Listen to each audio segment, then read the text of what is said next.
Hello everyone. Today I'm going to be reviewing one of my most anticipated reads of this year, and that is Aurora Rising by Amie Kaufman and Kristoff. Excuse the dent in my cover. It is an arc that the Postal Service was not kind to. Anyway, if you do not know anything about this book, but the authors sound kind of familiar, maybe you have heard of the Illumini series that they also wrote together. I've reviewed the first book of that on this channel because Illumini, the first book in the series, was one of the best books I read the year that it came out. And so when I heard that they were collaborating again on another sci-fi project, I cannot tell you how excited I was. Granted, nothing will ever be the Illumini files, because if you haven't seen those, the inside, it's a very non-traditional book, and this one is a traditional book for the most part. There's some fun graphics in it, but for the most part it's traditional novel style.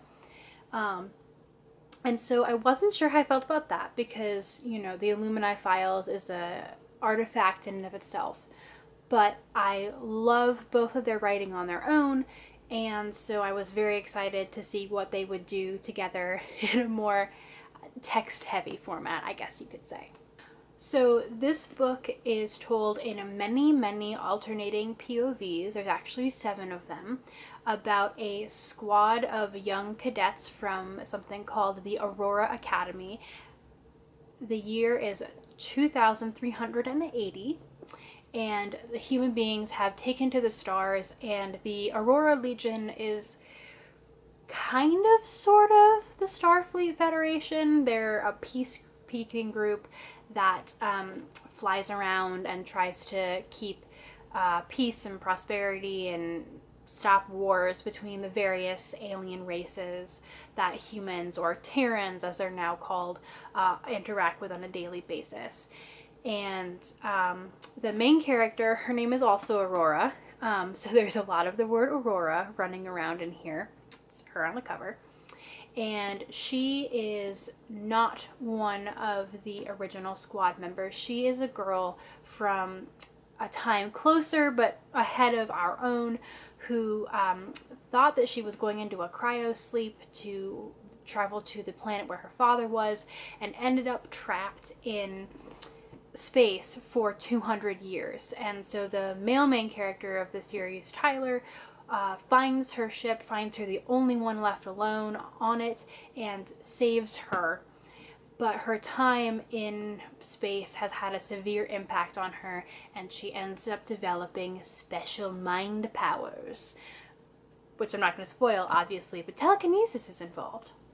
The other people who have POV chapters in the stories are other members of Tyler's squad. He is, like I said, the leader, and he is the top cadet in his class, but because he missed cadet assignments basically while he was rescuing Aurora, he's kind of stuck with the people nobody wanted instead of the top picks like he was supposed to get. So it's a very dysfunctional team of misfits who end up embroiled in a plot that is so much larger than they could possibly understand.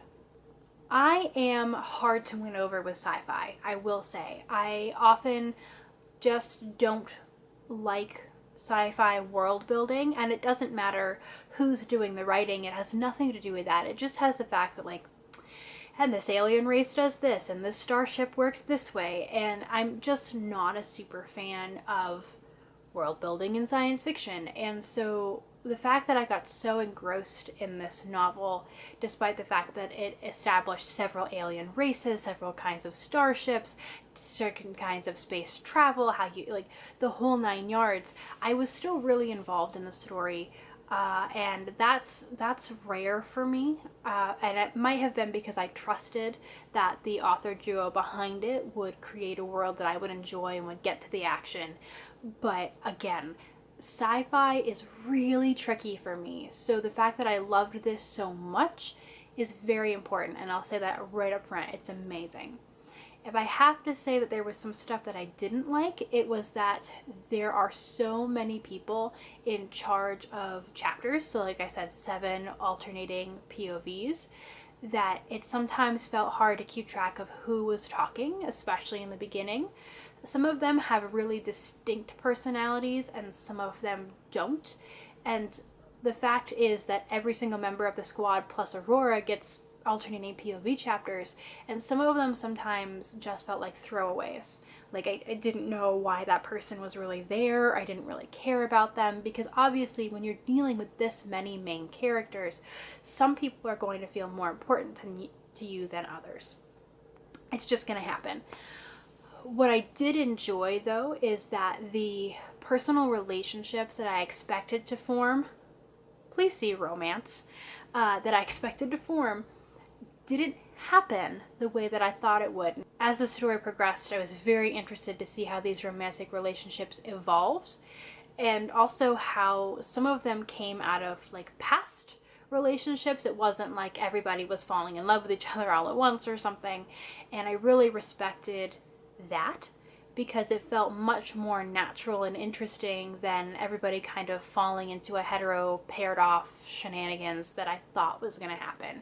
All the relationships are still, at this point, hetero, though. I will say that. It's just that some people's personalities and sexualities are more complicated than first appear in small instances. It's hard to say what I'm talking about without spoiling anything, but it didn't go the way that I expected, and that's important. It's always so hard to talk about books that you like, because instead of just going blah blah blah blah, like I don't, it's hard to know what to say outside of the characters and some of them feeling a little bit auxiliary. I honestly don't have that much else to say about it other than the fact that I think you should read it, and that makes for a really poor review, and I'm sorry, but it's really hard when the world building is a bit complicated but delivered well. The characters are a bit too many, but delivered well. I'm interested in the story. It moves very fast. Like, I basically read this in 2 sittings, and I probably could have read it in 1 if I hadn't like had to work or live my life, which I'm still trying to get out of so I can read full time, but you know, that hasn't happened yet. I do think that this book for me was a little bit of a letdown in the fact that it wasn't the Illumini series, but that's not the author's fault. Like I said, the Illumini series is a very, very specific like kind of reading experience that comes around very, very rarely, and so going back to a more traditional novel was for me always going to feel a little bit sad, because I love that series, I love the way that it's presented, and this isn't that. But that's, again, just on me, so it's not even a legitimate point that I can make. All I want right now is the second book, because talking about things that I did not expect, the ending of this was very unexpected, and it makes me very excited for what's going to come next, because just when I thought, okay, maybe some things are settling into more expected or cliched ways, the ending was like, hey, I see you, that I've lulled you into a false sense of thinking you know what's going on, and then it makes some really drastic choices, and that for me excites me about the next couple of books as well, because I love being left on unstable ground. Like, I maybe think that I know what's going to happen, but I also know that the authors are willing to make choices and take risks that mean that the cliched way that I think that it might go could be wrong, which in some books is just not the case. So I love that, and even though, you know, if you've read this book, then you know you're just like, how can you like that? But I do, because I love books that leave me kind of wondering, and just unable to really grasp what exactly I think is going to happen. But this book just came out, so obviously I'm going to have to wait a while to get the next one, and that makes me really sad. So if you are looking for good sci-fi that will be interesting even if you don't like sci-fi, if you're looking for a really big cast of characters that are all really interesting to a point, and if you loved Illumini but are worried about this new series, or if you just like saw the cover and thought it was cool, all I can say to you is that you really, really, really should read it, because it's good and it's hard to say more than that about it. So I really recommend that you go out there, buy it, get it from your library, whatever it is that you can do. I gave it like a 4.5-star rating. So go forth, read. Let me know down in the comments if you already read it, if you want to read it, if you have any other questions that I didn't address, whatever, start a conversation, say hi. I'm really excited to be reading books again that aren't for school, so be excited with me. So thanks guys, bye!